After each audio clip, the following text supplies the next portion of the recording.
Chapter 435. Giabella City, 10. After walking a few steps, Noir's body dissipated into mist.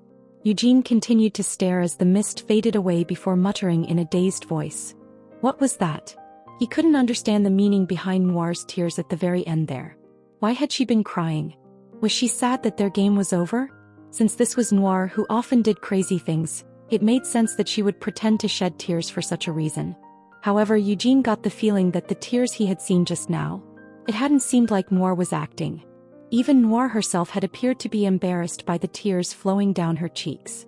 Eastern fantasy. I wish it was twilight right now.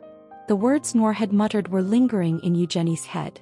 Eugene wasn't sure what to think of that. What had she meant by those words? Ignoring the thoughts circling in his head, Eugene turned around. Eugene had already decided long ago that he would not allow himself to be swayed by things such as Agroth's memories and emotions, nor would he allow himself to be swayed by Noir Giabella's past life. There was no other way to solve the issue that Noir posed. Eugenie's conversation with Noir had proven very valuable. Not only had he discovered Noir's true purpose for constructing this city, but he had also confirmed that Noir was an enemy with whom he would never be able to compromise. He still had one of his 3 remaining questions, but there was no need to use it immediately. I can just use it later, Eugene decided. Though in fact I don't really have anything more to ask her. Perhaps it was because Noir had departed, but people had begun to walk through the previously vacant surroundings again. After pulling up his hood to block any unwanted gazes, Eugene headed back to his accommodations in Giabella Castle. I get the feeling that Christina and Anise will be worried, Eugene thought to himself. He had told them that he was going out to do some reconnaissance, but it had gone on for much longer than he had expected. They had initially thought that even if Eugene was generous with his time, he would be back by around midnight. But the morning sun had already risen. When he thought of how Anise would be waiting to give him a hard time, Eugenie's heart dropped and his shoulders slumped. It also reminded him of yesterday. He recalled the feeling of their lips pressed against each other, and then Eugene choked on a breath and covered his lips with his hand. Naturally, the feeling inside his mouth right now was no different from how it usually was. After coughing a few more times, Eugene hastened his steps. How was he even supposed to look Anise, or Christina, in the face? Eugene kept on worrying about this until he finally arrived at Giabella Castle. Free web novel. By the time he arrived at the penthouse, Eugene realized that the worry he had been so obsessed with until moments ago was a mere triviality. Giabella City was known as the city without a night. So this top-floor penthouse could easily be lit up with just the night view from outside the window instead of the indoor lights. Seeing how the sun had already risen, the penthouse should have been bright, but right now the penthouse was immersed in pitch darkness.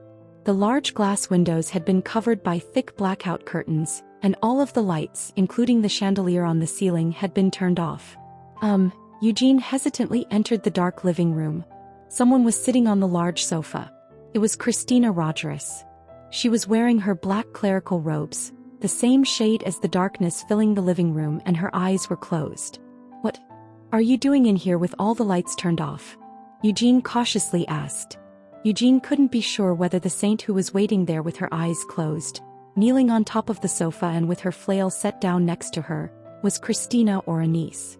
If he were to judge her identity based on this ominous situation alone, it was probably Anise, but he was still uncertain because lately Christina hadn't been far behind Anise when it came to making Eugene feel threatened. Instead of replying to his question, the saint pressed a button on a remote control. When she did so, the TV in the living room turned on, and a pre-recorded video began to play. It was from Giabella City's personal news channel, which Eugene had also watched last night during dinner. However, the video recording of what was broadcast as breaking news covered a different subject from the news he had seen yesterday. Eugene unconsciously let out a sigh when he saw what was recorded on the video. The recording was of Noir Giabella choosing a ring in a department store late at night. Noir was seen on screen looking back at Eugene while holding up her rings, and the video showed Eugene saying something in response. Because of the camera angle, Eugenie's facial expression was expertly obscured, and all the sound was completely cut out. It's a misunderstanding, Eugene quickly insisted. However, the saint's lips remained firmly sealed. Unlike when he had first entered the room, her eyes were now open, but her darkly shadowed eyes felt even gloomier than the living room with all the lights turned off. The video was fast-forwarded. The screen quickly sped through the scene of Noir picking out a ring in the department store. Then it showed Noir busily walking around the different floors of the department store as she chose some clothes. All the while, Eugene followed along without saying anything. "It's really a misunderstanding," Eugene repeated himself. The video fast-forwarded once more. This time the background had changed. Eugene and Noir were walking down the street at dawn. Once again, the angle was expertly chosen, as several flashy motel signs could be seen behind the two pedestrians. Sincerely mortified and aggrieved by this sight, Eugene clutched at his chest. "It really wasn't like that. You're going to die no matter what," the saint finally spoke up. "After hearing you deny everything so firmly, there's no other choice apart from that." With a creak, her head turned towards him. Her shadowed eyes suddenly glowed from within the darkness. Due to the eeriness conveyed by those eyes, Eugene unconsciously clenched his fists in tension. Before he even knew it, his palms were already drenched in sweat. "First, you went to choose a ring in a department store late at night, then at dawn." Christina couldn't bear to finish what she was about to say, and her shoulders were shaking in anger. Eugene was sure that if he just left her like this, the misunderstanding would definitely continue to snowball. Eugene ran up to her and knelt down across from Christina. Eugene desperately tried to convince her, "Hey Christina, I told you it wasn't like that, didn't I? It's all a misunderstanding, really a misunderstanding. There's no way that I would get up to something strange with that bitch, Noir. Are you trying to pass it off as a one-night fling?" "One?" Christina's eyes flashed with light one more time. It looked as if two blue will-o'-the-wisps were flickering within the pitch darkness. Christina took a deep breath. "Sir Eugene, I really want to trust in everything that you say and do, but right now, Sir Eugene, you smell of that slut's perfume and body odor. Also, there is the stench of alcohol. Damn it." Eugenie's expression twisted into a scowl as he flapped his cloak around, trying to get a sniff. Indeed, perhaps it was because of him walking around with Noir for half a day, but her smell had definitely permeated into his clothes. Eugene tried to convince her once more. "I can explain everything." "I'm afraid to even listen," Christina said with a shiver. Eugene shouted in offense, "Hey, what is there to be even afraid of? Unless I lost my mind, I wouldn't do. I was worried that slut may have overpowered you and compelled you to act as her boy toy, Sir Eugene. But currently, your mind seems to be very clear," Christina noted suspiciously. "I'm perfectly fine. Nothing at all happened, not the slightest thing," Eugene insisted and widened his eyes as he stared intently at Christina, trying to convey his innocence. He had to admit that it was a situation that could be easily misunderstood, but Eugene still felt sad, aggrieved, and angry to be misunderstood like this by the saint. Even if other people might not know better, the saint at least should be well aware of Eugenie's character. As Eugene glared at her with his eyes full of sincere emotion, Christina also let out a low cough as the look in her eyes softened. Ahem. When she pressed another button on the remote control, the lights in the darkened living room turned on, and the curtains covering the windows began to open on their own. "It was just a joke," Christina said apologetically. "What?" Eugene asked, still perplexed. Christina confessed, "I decided to pull a prank on you because you returned so late. There's no way that Lady Anise and I would doubt you, Sir Eugene, over something like this." It was true that they had thought that Eugene might have gotten carried away after the emotions from his past life suddenly resurged. Or perhaps, like Christina had just said, he may have been forcefully seduced and carried away by Noir. They couldn't help but have just the slightest bit of suspicion that something like that may have happened to Eugene. However, just like Eugene had thought, Christina and Anise were well aware of what kind of people both Eugene and Hamel were. Eugene protested, "You're saying it was just a joke after switching the lights off like that and creating such a tense atmosphere? If you had just contacted us before it got so late, Sir Eugene, we wouldn't have been so upset," Christina pointed out. Eugene argued back, "How could I have contacted you in that sort of situation?" "You could have done it somehow," Christina said as she picked up the flail she had placed next to her. It wasn't like she had swung it threateningly. Christina was just holding it by the handle, but for some reason, Eugene felt intimidated and hunched his shoulders. "If we had truly suspected that you were being unfaithful, Sir Eugene, we wouldn't have been waiting here with the lights turned off like this," Christina added. "Then what would you have done?" Eugene asked curiously. "We would have probably gone out looking for you ourselves. In fact, Lady Anise did urge me several times to go out looking for you, Sir Eugene, earlier this morning, Christina revealed. The moment that she said this, Christina's body trembled slightly. Anise had taken control of their shared consciousness. I really feel like Christina has grown up a lot. Now she even dares to tread all over my toes like this. Anise complained. She really does seem to have grown a lot from when we first met, Eugene muttered as he recalled his first meeting with Christina. However, Anise seemed to have understood his words differently as she frowned in disdain and glared at Eugene. I always knew that you were a sly bastard. So you've been looking at Christina with such eyes from the very beginning? Anise accused. What, did I say something strange? Eugene blinked in confusion. Anise snapped, don't act so naive, Hamel. I haven't forgotten what happened yesterday. What happened yesterday? Eugene blinked his eyes rapidly as his face twisted into a frown. I didn't do anything yesterday. I'm not at fault for what happened that day. In fact, it was Christina. No, it was you who did something to me. Eugene returned her accusation. Anise demanded in outrage, do you really believe Christina's lies? Do you really think that her words made any sense? Christina was the one who did the kissing, but you think I was the one in control of her tongue. It only makes sense that she's the one who moved her tongue. Eugene hesitated. I don't know for sure what's going on with your whole situation. Sometimes, when it's you who's doing the talking, Christina is the one moving your body. So wouldn't you be able to do something like that? You crazy bastard. Are you seriously saying that? Anise shouted as she leaped to her feet and kicked Eugene in the shin. This kick is from Christina. Do you really expect me to believe that?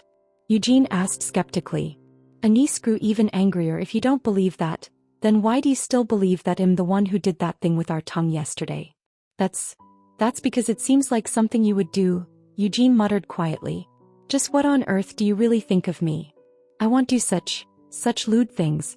Anise spat out with a hiss, and then her body trembled once more. Control of their body was once again passed back from Anise to Christina.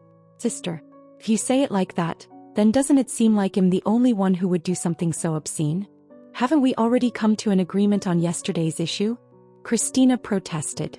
It had been earlier this very morning, just a few hours ago in fact, that they had agreed on how to properly divide their roles from now on and on how to make further progress once they had the opportunity to do so.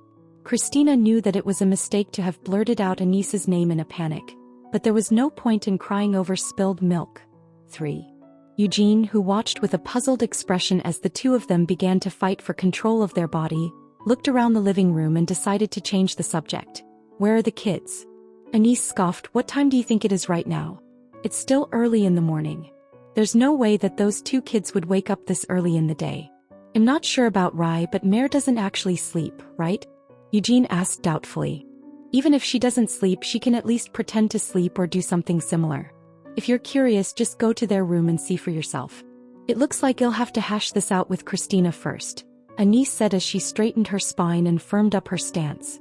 Eugene got up from the sofa, sighing in relief now that the tip of the sword was no longer pointed at him. Although the penthouse was spacious and had many individual rooms, Rhaenyra and Mare had insisted on sharing the same room. As a matter of fact, the two of them even slept in a large bed under a shared blanket. Why are you both pretending to be asleep?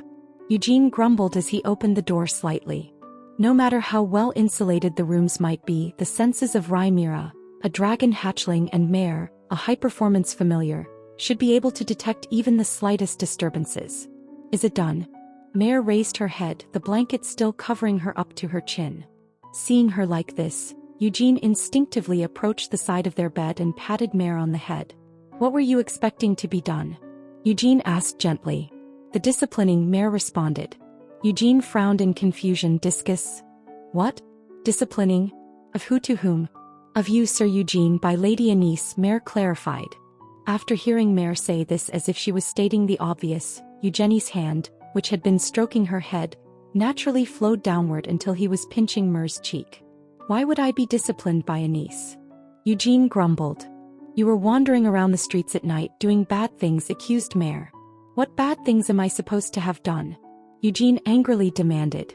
I'll tell on you to Lady Sienna, Mare threatened as she glanced at Eugene with narrowed eyes. That was a threat that even Eugene found difficult to ignore. Eugene slightly relaxed the grip of his pinching fingers and sat down on the bed. Eugene coughed. Ahem. There's no need to say anything unnecessary to Sienna when she's so busy developing and practicing new types of magic in Arath, right? It will just be a distraction to her. That's a good point, Mare nodded. But even though Lady Sienna is working so hard, is it okay for you, Sir Eugene, to go out and have fun during a secret meeting with the Queen of Sluts so late at night? I told you not to use such vulgar language, didn't I? Also, secret meeting, what secret meeting? Eugene pretended to be oblivious. Benefactor, isn't it too discriminatory if you only pat Mer's head and pinch her cheek? Benefactor, this lady also deserves to be patted on the head. Rhaenyra curled up underneath the blanket, then rolled over and draped herself over Mare recently. Your behavior has been making me feel depressed, Benefactor. If I had to say why, it is because your treatment of this lady had changed greatly from how it was before. How have I changed? Eugene raised an eyebrow. Benefactor, you haven't hit me even once on my forehead in the past few months, Rhaenyra said, lifting a finger and pointing at the ruby on her forehead.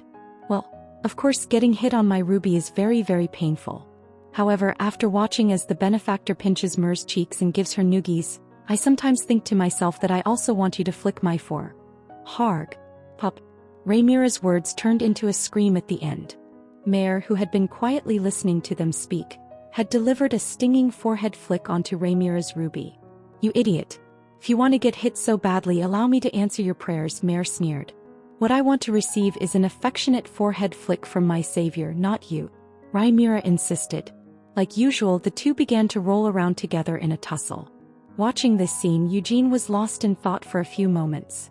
He was recalling Jidal, where he had lived when he was younger. The image of two stray cats fighting, which he had often seen on those countryside streets, flashed through his mind. If I hit you when you haven't done anything to deserve it, that would make me a real son of a bitch, Eugene said guiltily. Does that mean you will hit this lady if I do something that does deserve it? Rhaenyra asked hopefully. Eugene hesitated. Well, if you do something that deserves punishment then, but I would prefer it if you stayed good rather than do anything naughty. Rhaenyra mustered up her courage. Even so, I still sometimes wish for you to hit me like you did Arg. Pup. Once again, Rhaenyra's words transformed into screams. Mare, who had just been looking for an opportunity, accurately landed a blow on Rhaenyra's ruby once more. Having been struck like this twice in a row, Rhaenyra let out a screech and leaped at Mare, and the two once again began rolling around like a pair of cats. Eugene sat on a chair some distance from the chaos and spectated their argument. This feeling was quite relaxing. As he watched them fight over something so meaningless, it felt like all of the world's problems were becoming insignificant. Just as Eugene was beginning to get the urge to sip some tea while continuing to watch their fight, the wind around him suddenly stirred. Hamel. Tempest's voice was heard inside of his head. A problem has occurred. Eugene frowned. A problem? What kind of problem? Does it have something to do with Lady Malkith? That's right, Tempest confirmed. Although he called it a problem, Tempest's voice was as calm as usual. In the end, that could only mean one thing. This problem was only inconveniencing Malkith and she was just making a fuss. In reality, the problem was neither all that urgent nor serious. What's going on? Eugene asked Tempest. For now, he decided that he should listen to what Malkith had to say, so Eugene asked Tempest to connect them. At this request, the wind began to stir and Malkith's voice was relayed to Eugene. Eugene, we have a huge problem. Malkith shouted. What's got you in such a panic? Eugene calmly asked. Demons. Mare let out a loud scream. The one that threatened to kill me. That ugly creature has appeared. Malkith's voice was watery as if she was about to burst into tears at any moment. However, Eugenie's face showed only surprise instead of concern. This was because, no matter how much thought he gave it, there was no way for Harperon, who was ranked 57th, to kill Malkith. Chapter 436. The Fake One. Over half a year had already passed since Malkith had crossed over into the desert as part of a deal to procure a contract with the Spirit King of Wind. Malkith had spent her rugged childhood in a small mountain village in a minor country. Those early years spent climbing mountains, washing in streams, and even catching and roasting frogs and bugs had endowed her with a robust vitality. Even though the harsh desert was far from comfortable, it was bearable thanks to her experience from her childhood. Usually, Malkith lived beneath the sands of the desert, but she never stayed in the same burrow for long. Over the past 6 months, she had buried countless dark wizards, a number now crossing into the hundreds. She knew well that she wasn't short of enemies. While the Sultan of Nahama had not publicly addressed the matter of her hunting the black wizards, he had been sending squads of assassins and sandmancers after her. Moreover, beginning 2 months ago, the military troops of Nahama had been scouring the desert under the pretext of training. Even if they said they were training, it was blatantly clear that they were searching for someone. But it was all in vain. Melkith was under the protection of Janos, the spirit king of earth, which meant that the vast desert was no less than a simple playground for her. She had already eluded and even toyed with her pursuers several times while continuing to look for the dungeons of the black wizards.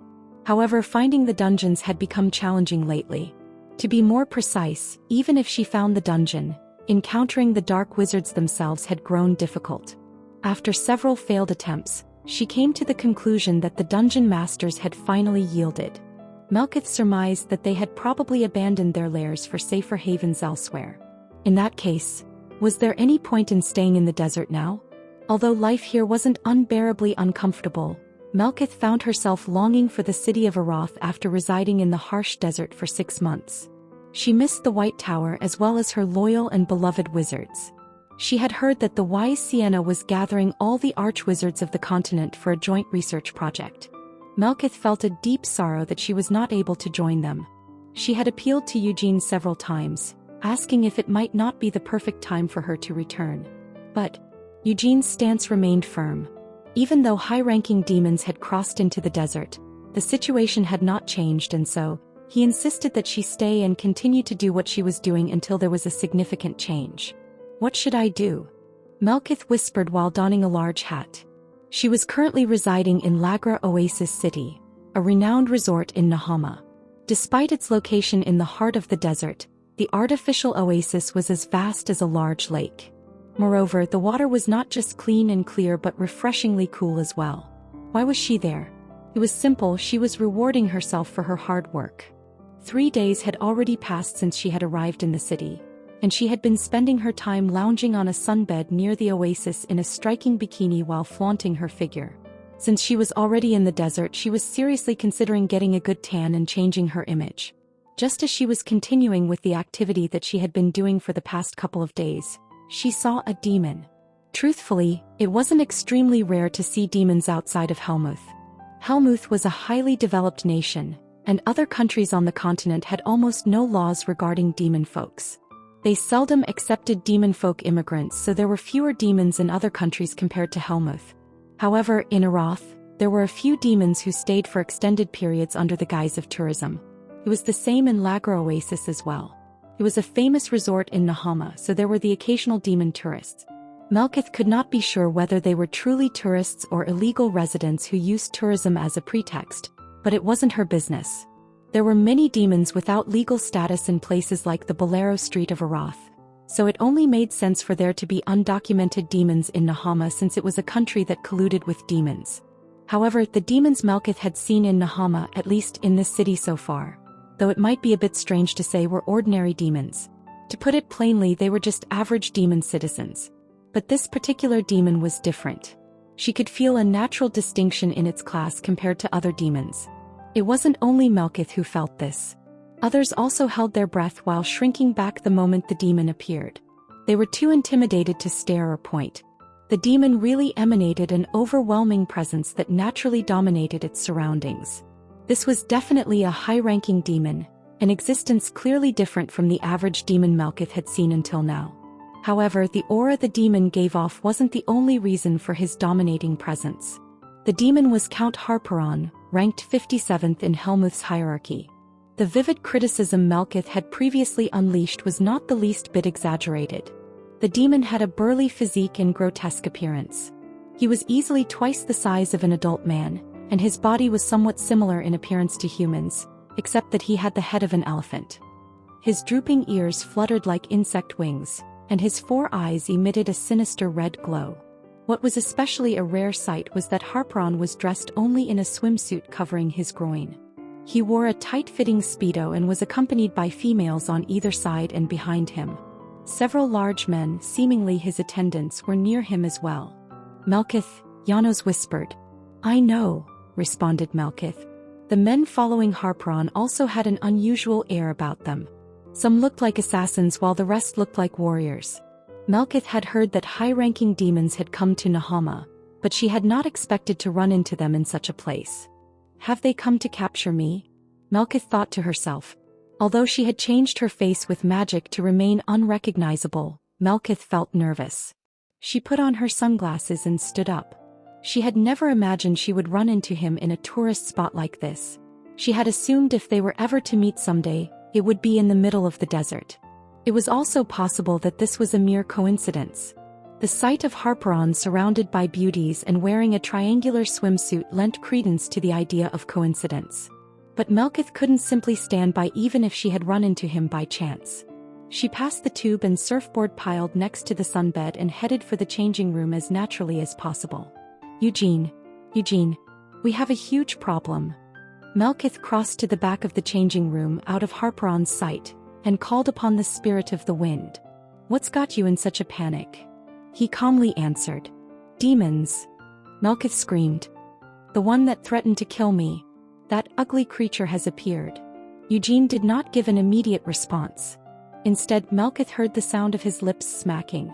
The slight sound conveyed a begrudging sentiment, and Melkith's expression soured along with it. Alone? Asked Eugene. Of course I'm alone. No, not alone. The spirits are with me. Melkith amended her words quickly, fearing she might be accused of ignoring the spirits. No, not you, Lady Melkith. I mean Harperon. Is that bastard alone? Eugene clarified. No, he's not alone. Despite his monstrous, horrible appearance, he's accompanied by 4 beauties. And behind him are warriors and assassins as his attendants, answered Melkith. Are there no other demons? Inquired Eugene.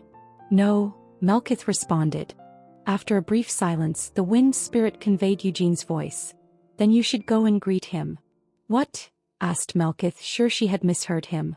Greet him, I said, Eugene repeated. What? You must be joking. Harperon is a demon of the 57th rank who vowed to kill me. Do you think that fearsome demon will respond kindly to my greetings? He'll come to kill me. Melkith exclaimed. That's precisely the point. Eugene replied as if he had been waiting for Melkith to say those words. What do you mean precisely? You don't know how Harperon looks. He has an elephant's head, even 2 trunks. Do you want me to be toyed with by those wriggling trunks and die? Shouted Melkith. No. Lady Melkith, calm down. Someone as strong as you cannot possibly be killed by a demon merely ranked 57th, Eugene said as he tried to placate her. Considering it's not even your life, you're speaking too carelessly. Whether I live or die we'll only know by trying, retorted Melkith. I believe in you, Lady Melkith, assured Eugene. I believe in myself too, responded Melkith while pouting. Despite her dramatic words, Melkith did not really think she was weaker than Harperon. But the fact that her opponent was a high-ranking demon of the 57th rank and account of the Helmuth Empire did make Melkith a bit tense. She had fought black wizards and monsters but never a high-ranking demon. You're serious, aren't you? You really want me to go and greet him? Melkith said after a pause. If that scoundrel recognizes you, he'll try to kill you, right? Asked Eugene. Most likely, came Melkith's response. If that happens, you cannot just stand there and let it happen now, can you? If he tries to kill you, you must retaliate, said Eugene. I should write. Melkith said uncertainly. If you kill Harperon, you can return to Arath, said Eugene. Melkith's expression changed upon hearing his words. Really? It would be good to interrogate him before killing if possible, added Eugene. I'll call you later. With these parting words, Melkith cut their conversation as she dispersed the wind, grinning broadly. At last, she would finally be able to leave this detestable desert and return to Arath. Should she say goodbye to Balzac before leaving? Melkith entertained the thought for a moment, but it had been over 2 months since she had last seen Balzac. The suspicious black wizard had moved so stealthily and hidden his lair so well that Melkith had no way of contacting him. There was no need to say goodbye. Even a greeting without any ulterior motives could lead to dreadful misunderstandings with that gloomy man.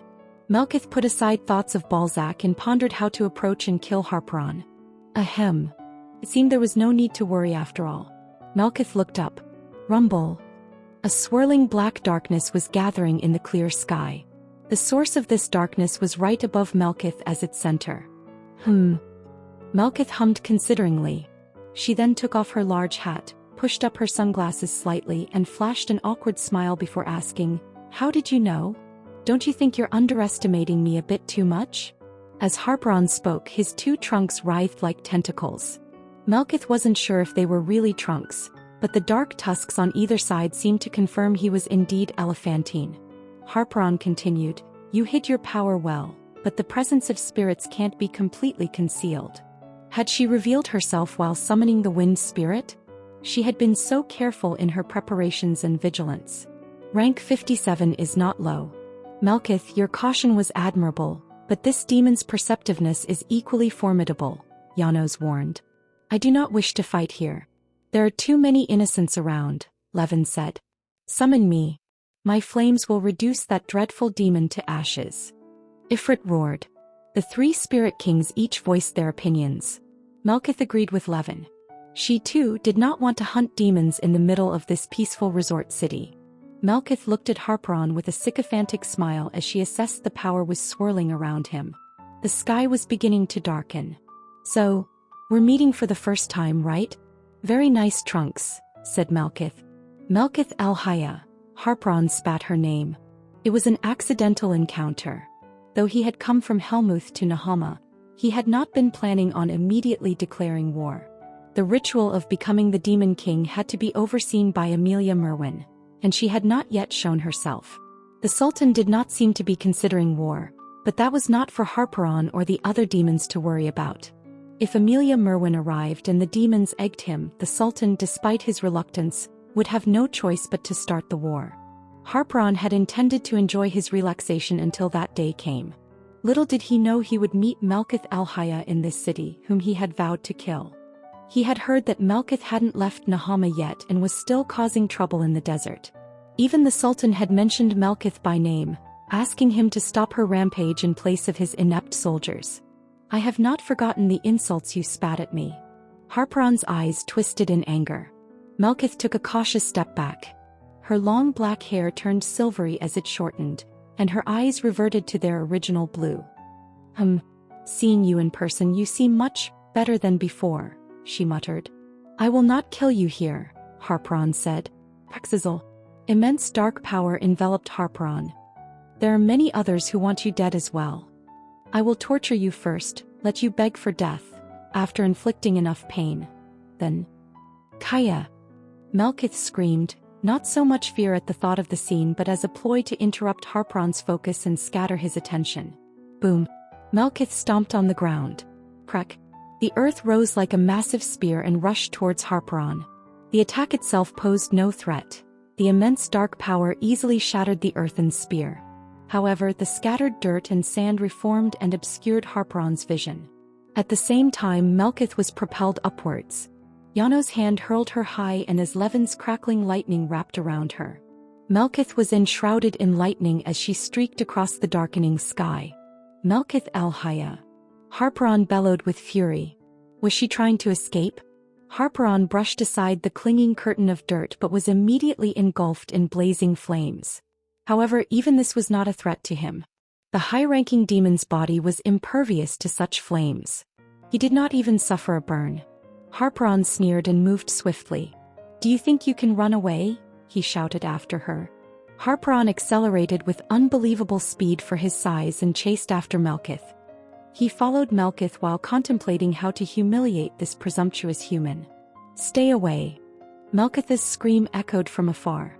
To Harperon, that scream was as sweet as a long-forgotten memory, for in present Helmuth, the cries of humans were a rarity. He became excited as he closed the distance between them. They had long left the city behind, which was rather convenient for Harperon.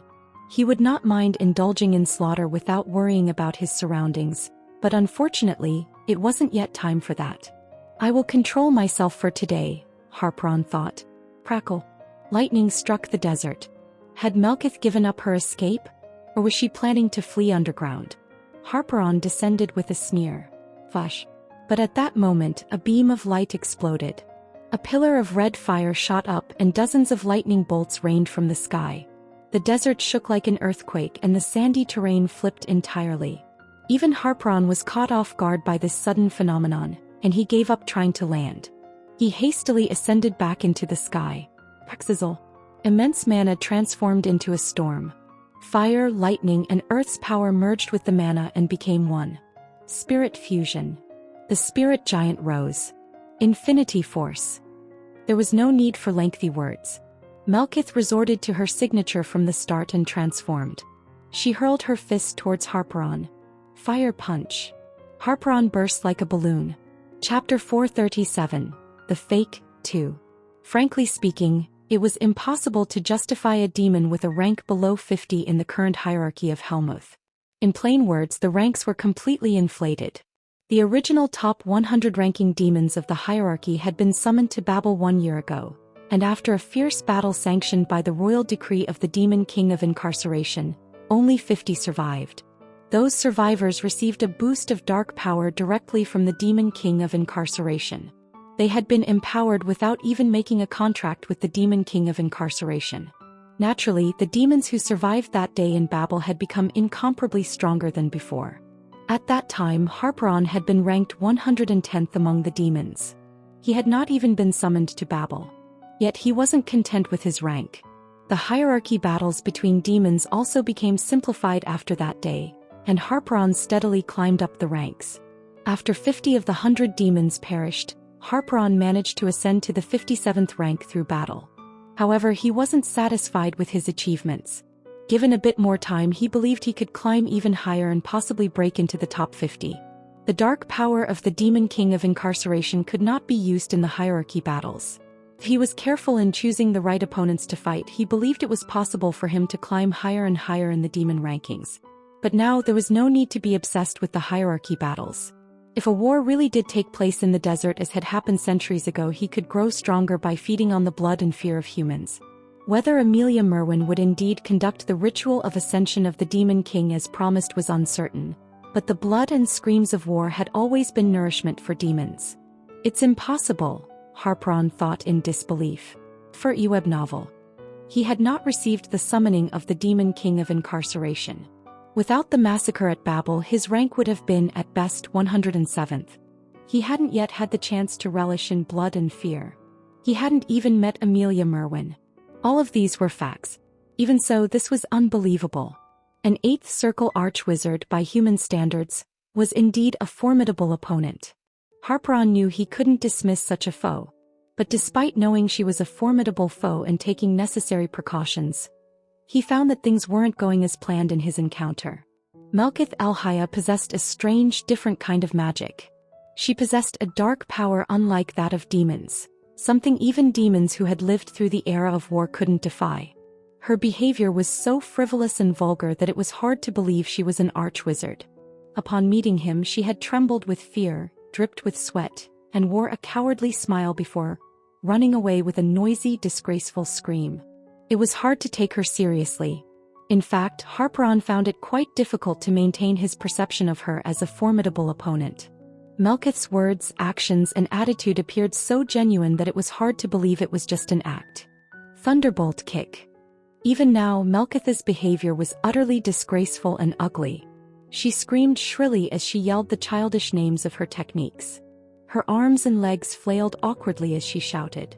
But the power that accompanied the ridiculous cries and clumsy movements was terrifyingly potent. It was unbelievable. Her efforts at imitating what was supposed to be a kick was pathetic. It seemed like an attack that even a fly could avoid, but the accompanying lightning and flames were powerful enough to shatter Harpron's body, burn it, and reduce it to ashes. Phew!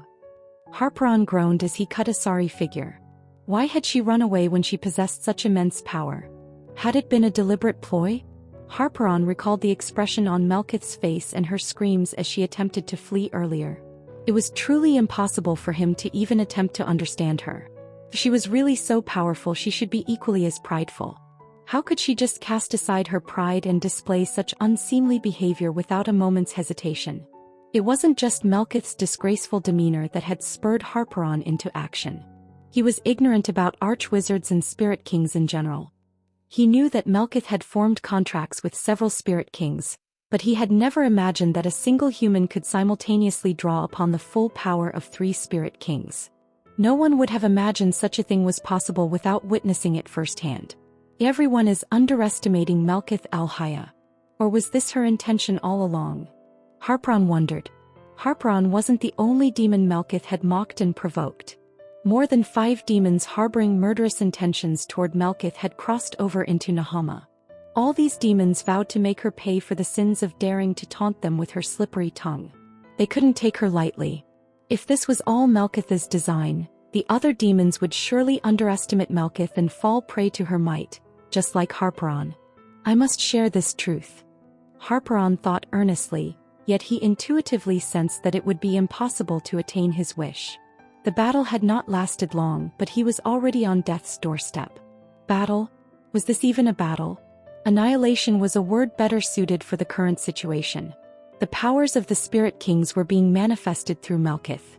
Her powers were effortlessly dissipating the high-ranking demon's dark power. He attempted to abandon the fight and flee, but even that proved futile. The sandy ground below him undulated, lightning roared in the sky, and the air heated fiercely in between. Melkith herself was astonished by her power. She had used Infinity Force in Samar Forest, but it had been incomplete back then. She had been stabilizing her power just after contracting with Ifrit. Now Infinity Force was truly complete. It was far different from the hastily assembled version in the forest. I'm so damn powerful. Melkith realized. Perhaps just maybe her current self was stronger than the wise Sienna. While her knowledge, proficiency, and achievements as a wizard could not be compared to Sienna's, she started to believe that she might not be Sienna's inferior if it came to pure firepower. But that being said, maybe a wizard's knowledge, proficiency, and achievements weren't that important in this cruel world. Power. Only power could prove her worth. If the world were to end today, right at this moment, wouldn't a strong person have a higher chance of survival than a smart one? Melkith clenched her fist while entertaining such thoughts. She felt quite proud and content as she looked down at Harparan. The grotesque elephant-faced demon was a wonder to behold, and she was amazed he was still alive in such a state. You're still alive, right?" she asked as she cautiously approached him. His body was burnt to a crisp. Only his head was somewhat recognizable, but it too was damaged. The long whip-like trunks were now mere stumps. Harparan's ears fluttered as he managed a weak response. "Kill me?" To be frank, Melkith wanted to immediately end Harparan's life. Seeing his hideous face was unpleasant, and she worried he might revive. It was entirely possible that other demons were approaching her after sensing or seeing the display of Infinity Force. They were far enough from the oasis, but the impact of Infinity Force might have reached farther out, and Melkith couldn't rule out the possibility of other demons approaching them. "Don't talk like that. Come on, you want to live, don't you?" Melkith asked. She approached Harparan while scanning the surroundings. She had been instructed to interrogate the demon if possible, but her expression grew complicated. Torture? He had never done it before. Yet an unfounded confidence surged within her. She believed she might excel at it. Harparan had proven his tenacity by surviving when he was only a head. Perhaps she could start by pulling out his teeth or gouging out his eyes. Would that prove effective? Or should she resort to methods other than physical pain? "If you answer my questions, I'll spare your life," offered Melkith. "Just kill me," Harparan said. "I won't just let you live." How about this? We'll take care of you. You won't have to worry about others coming to kill you because you betrayed them," said Melkith. Harparan's response was unwavering despite Melkith's relatively gentle approach. Was there such loyalty among demons? Or was it pride? Maybe the demon didn't want to beg for life from a human. "Fine, it can't be helped then. In that case, I'll start with your teeth," Melkith said, looking thoughtfully at Harparan. She did not plan on conducting a lengthy interrogation. She decided to abandon the effort if pulling out his teeth and eyeballs didn't work. Melkith reached out with her hand while contemplating her next move to cross Nahama's border into Arath. She manipulated the sand to form a pair of hands and pried open Harparan's mouth. "Let's start with the molars, Doc." Her stern words had been intended to instill fear. However, her words turned into a high-pitched scream. Melkith leaped up in shock while flailing her arms. Rumbly. Flames and lightning swept around her. She realized her mistake in the midst of flailing her arms. Harperon had already been close to death, and it was possible he had perished in her outburst. Melkith landed and blinked repeatedly while looking ahead. At this point, are you being deliberate? Balzac Ludbeth said with a frown while dusting off his robe. What are you? Melkith snapped while trying to calm her startled heart. She wasn't off guard like last time. She had been maintaining infinity force, and she had been vigilant to prevent any intrusions by the other demons. Yet she hadn't sensed Balzac. It was only when he emerged from Harperon's shadow that she realized his presence. His existence was imperceptible through mana or magic. Only after he became visible did she acknowledge his presence. Art, you a ghost? Melkith stuttered. She was absolutely baffled by Balzac's presence. Hiding one's presence was one thing, but to remain undetected even when she was fused with 3 spirit kings in her infinity force? Invisibility magic is one of my specialties, explained Balzac. But even if it's your specialty, muttered Melkith, it's a spell that might as well be my lifeline, so I won't share how it works no matter how much you ask, Balzac declared solemnly. Seeing him draw a firm line with his words, Melkith didn't press further but continued to eye him suspiciously, her gaze filled with doubt. Alright, I get it. If you insist that much, I won't ask further. But isn't this rather rude? She claimed. What aspect of this do you find rude?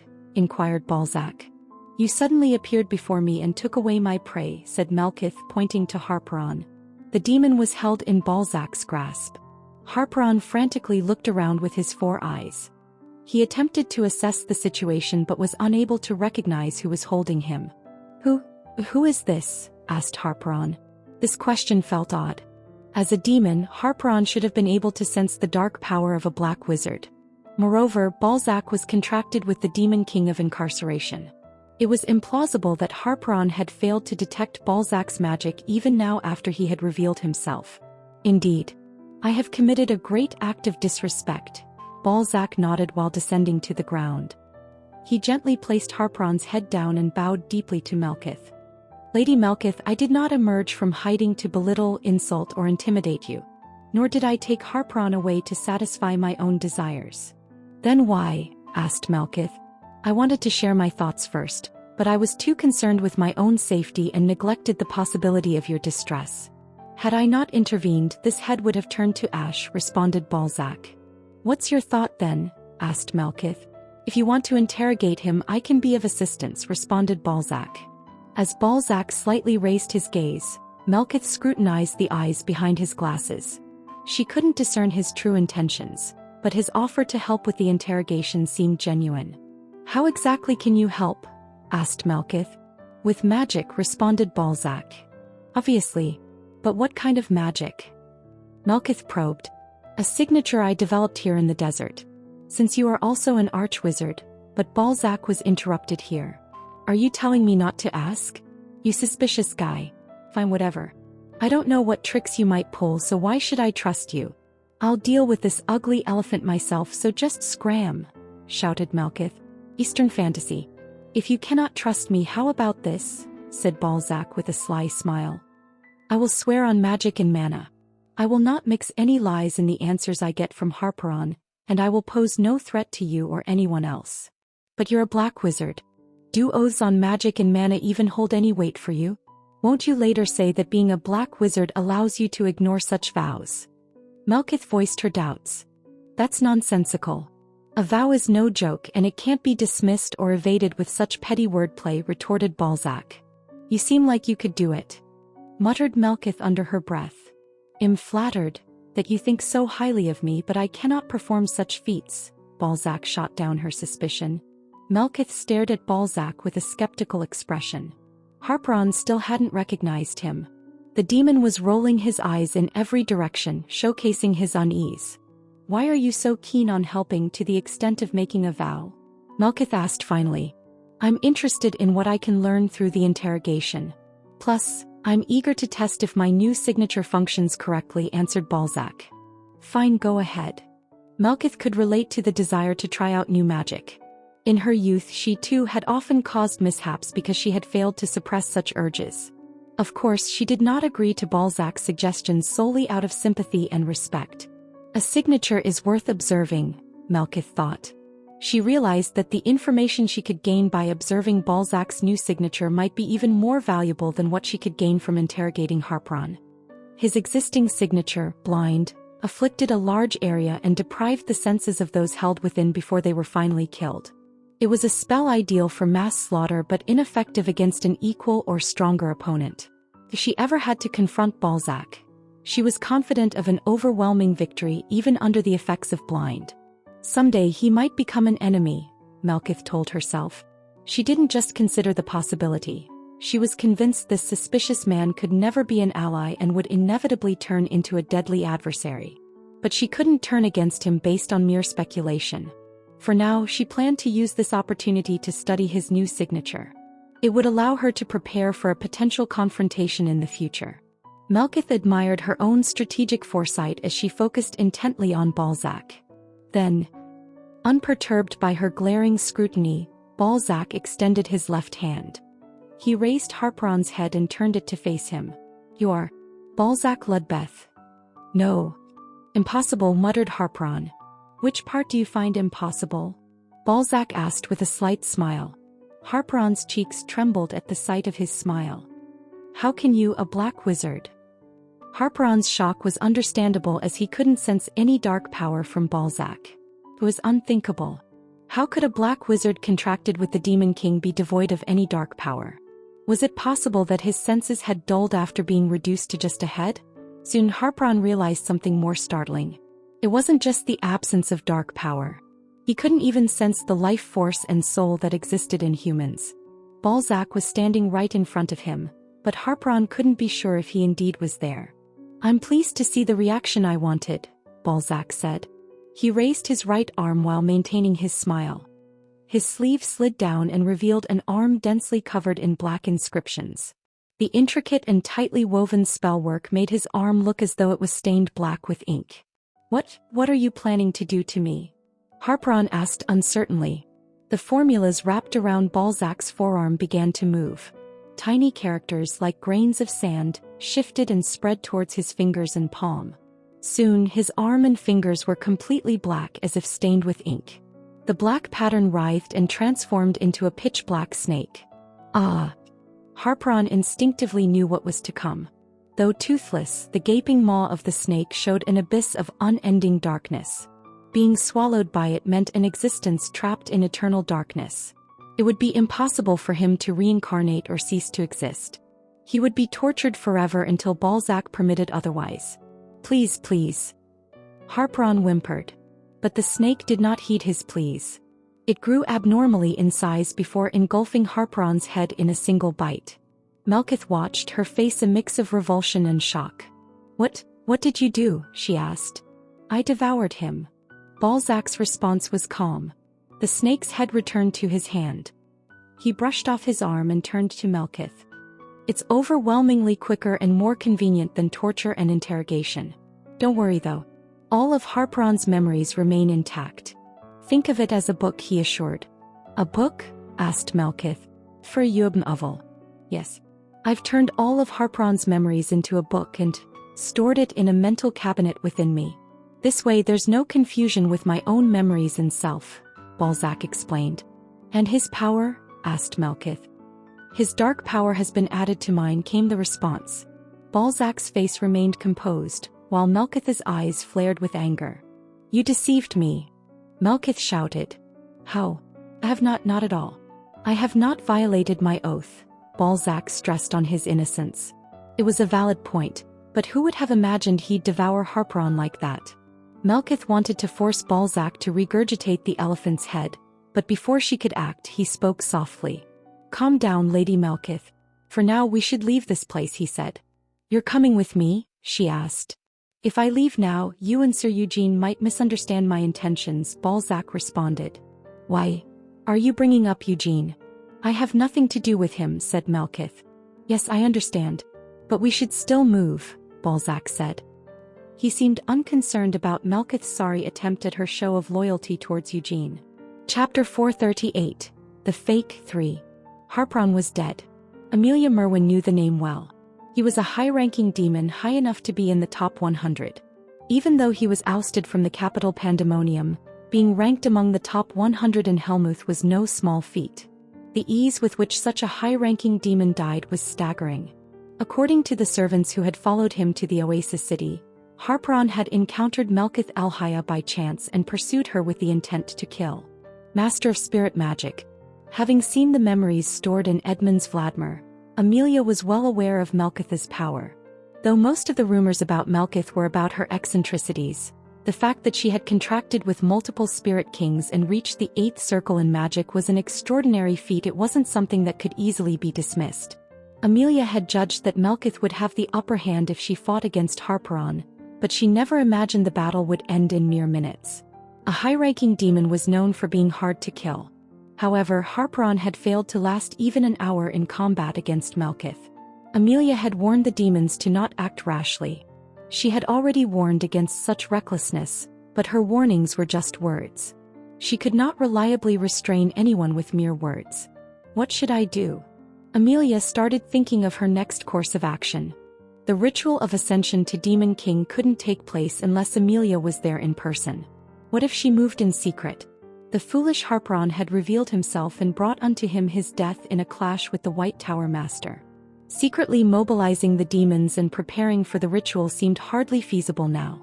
The wise Sienna is still in a wrath, thought Amelia as she weighed her options. That arrogant and aged wizard wasn't taking any action even though she was fully aware of being observed by vampires. 4 months she had been actively meeting with the other archwizards in Akron while occasionally lecturing at the magic towers or academies. And Eugene Lionheart, Amelia thought as she got to the main subject of her musings. He was the one who truly concerned, no, terrified Amelia. Ominous thoughts often bred immense fears, especially when reality was painful and unsatisfying. When every day was a struggle to continue breathing, when pushed to the brink of death, the mixing of pessimism with imagination brought about a sense of inevitable despair and fear. Amelia feared everything about Eugene Lionheart. She wasn't fearful of just his immense power, which had allowed him to defeat the newly crowned Demon King. She was afraid about the relationship he had with the Queen of the Night Demons, Noir Giabella. That was what caused her the most anxiety. Their exact relationship was unclear, but it was hard to assert that they were enemies. The official ranking of Noir Giabella, the Queen of the Night Demons, was second, just below the Blade of Incarceration, Duke Gavid Lindman. Considering this fact, it could be boldly asserted that Noir Giabella was the second in power in Helmuth. If the Demon King of Incarceration ever disappeared, not only could Duke Giabella take control, but she could also ascend the throne as the new Demon King. If that were the case, it seemed plausible for there to be a common interest between Duke Giabella and the hero. Noir had gone through the trouble to personally congratulate Eugene on defeating the newly risen Demon King Iris. The two had then spent time together alone at the subsequent banquet. And recently news of them privately meeting in Giabella City had been leaked. Amelia mulled over these thoughts, trying to decipher the intricate web of alliances and enmities. Perhaps, just perhaps, it wasn't merely a matter of mutual understanding or common interest but a sticky, emotional connection that existed between them. Such a possibility made Amelia even more anxious and fearful. Amelia knew all too well that she and Duke Noir Giabella were far from being on friendly terms. She herself harbored a perception of night demons as being lewd and filthy. Naturally, she held no fondness for Noir Giabella, the Queen of the Night Demons. Even after joining the Loyalty, she never attended their gatherings, nor did she ever approach Noir on the rare occasions they crossed paths. Amelia had never hidden her disdain. In fact, she thought it was quite overt. That woman could come to kill me, Amelia thought to herself, convinced that she was right. Her hideout was in the domain of destruction, Revesta. Even if the hero acted recklessly, it would not be easy for him to reach the edge of Helmuth.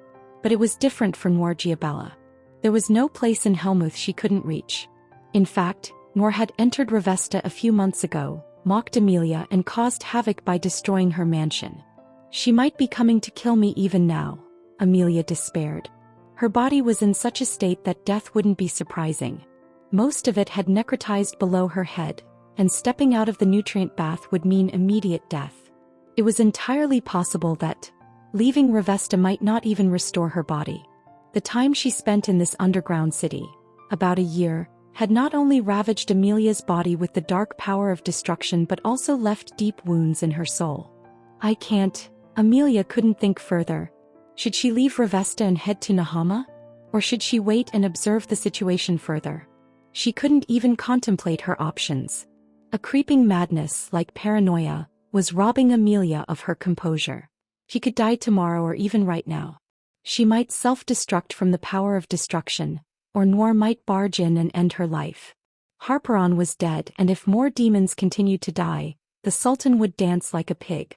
Eugene Lionheart and Noir Giabella might be happily married under the ordination of the wise Sienna. Creak creak. Lately her thoughts were not even coherent. The necrosis induced by the power of destruction seemed to have reached her brain. Amelia's thoughts seemed to have come to a halt. The existence of half-breeds born between demons and humans was a miracle, but that didn't mean they were treated as such. They were viewed as misfortune by humans and despised by demons. Most committed suicide or were killed around adolescence. Even those who survived rarely made a meaningful impact in the world. Finding a normal life was unheard of for half-breeds. They would turn to find support in religion or succumb to suicide from despair. Sometimes they would harbor hatred for the world itself. Amelia was the latter. She couldn't remember when this hatred began. It probably started ever since she was capable of remembering. Her foolish mother, dreaming of freedom, left Revesta, gave in to her desires, and became pregnant with the child of an unknown human. Yet she couldn't settle outside. Whether it was homesickness or the desire to show her unborn child to her kind, she returned to Revesta while pregnant. Amelia Merwin was born in this dark, gloomy underground city. She never felt loved. She never knew love. Revesta's demons did not even show disdain towards her. Instead, they treated her as if she did not exist. Her mother initially pretended to be maternal but soon grew tired. Her mother then died a few years later. She took her own life after suffering from the increasing burden of destruction's power. After being left alone, Amelia's childhood alone was. Why am I recalling the past? Amelia questioned herself in a sudden moment of clarity.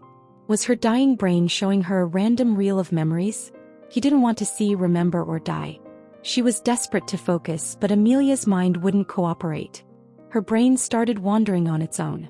She again revisited her horrific childhood unwillingly. An odd sound mingled with her wandering thoughts. Sounded like something breaking. Crack crack crack. The sound wasn't a one-time occurrence. It sounded as if something kept breaking, adhering, and breaking again. Simultaneously, a sudden change occurred in Amelia. It's breaking? Amelia thought in surprise. One of the soul shackles directly connected to her was snapping apart. It was inconceivable. A bright light pierced through her muddled, melting thoughts. This shackle belonged to the Death Knight. And oh no, Amelia thought involuntarily. Amelia had chosen to remain in Revesta, even though her body crumbled and her mind became tainted. She had not made this choice solely due to her fear of the wise Sienna and Eugene Lionheart. It was also because of hope. The corpse of the greatest warrior available in this era was, naturally, the Great Vermouth. However, his body was entombed in Black Lion Castle, and its exact location was unknown. Even Amelia Merwin couldn't dare to invade Black Lion Castle to rob the tomb of the Great Vermouth. Not just because of Eugene Lionheart but because the demon king of incarceration who revered Vermouth would not tolerate such an act. She didn't dwell on it for long. By a fateful coincidence, she stumbled upon a tomb in the desert's underground. The tomb of the stupid Hamel. Strangely enough, it had been destroyed, but that was beyond Amelia's concern. She had found the body of the great hero deep in the tomb, perfectly preserved and free of decay. Its soul had long since transcended, but she didn't find that particularly important. She could create one if it was missing. It was even better that the noble hero's soul wasn't present. She didn't have the confidence to corrupt or subdue it. Instead, the body was perfectly preserved. She shoved another soul into it, adjusted it, and resurrected the memories within the body to create a new soul. The Death Knight thus created was her beacon of hope. Even though defeated and having lost its body, if it could mutate under the power of destruction in Revesta, Amelia believed it would gain power incomparable to its past. This wasn't an impossible notion. Strangely, the demon king of destruction seemed to favor the Death Knight. The demon king of destruction provided it with just enough power to keep it from dying, waited for it to recover and then repeated the process. The Death Knight was allowed to transform and evolve. Therefore, Amelia had endured in Revesta despite reaching her limits.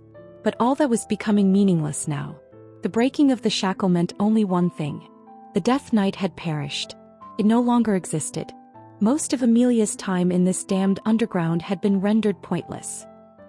The sound of breaking ceased. Instead, footsteps began to echo. Whose they were she couldn't tell. Alfiro Lazet? He was the only demon bold enough to invade this place. However, she couldn't feel his presence in the approaching steps. Then who? Amelia panicked. She could not feel any dark power coming from them. This fact intensified Amelia's fear. In this land filled with the power of destruction, a being with no dark power was approaching her. She wanted to see who it was, but she couldn't. Amelia's eyes had long since lost their function, and her magic was too weak to conjure magical sight. All she could do was lie in the nutrient bath and listen to the footsteps growing closer and louder. Her fear swelled proportionately. As her breathing hastened in the respirator she'd worn for months, the stench of rot intensified. Oi! The footsteps stopped and she heard a voice. You're still alive in that state. Before she could react after recognizing the voice, a rough hand grasped her shoulder. Her necrotized, crumbling body couldn't withstand the grip and started to disintegrate. Ah!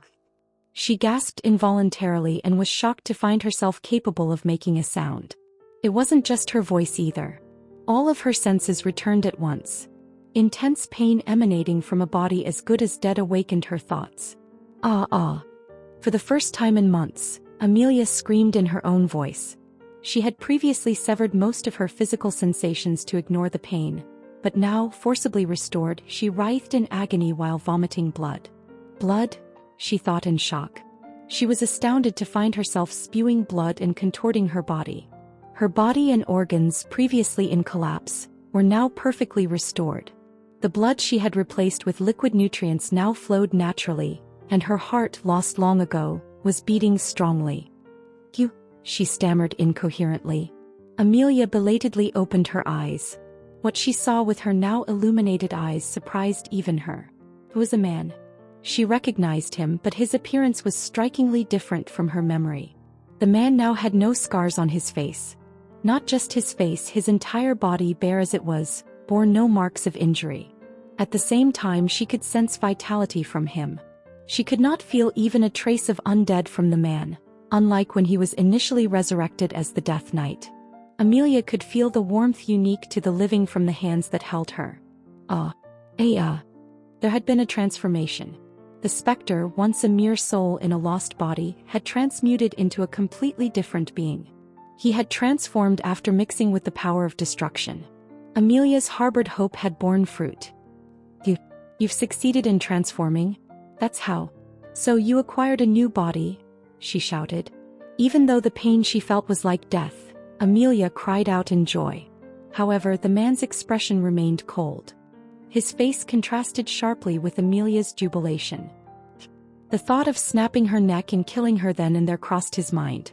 This woman could be considered a mother to him, but he felt no emotion for her.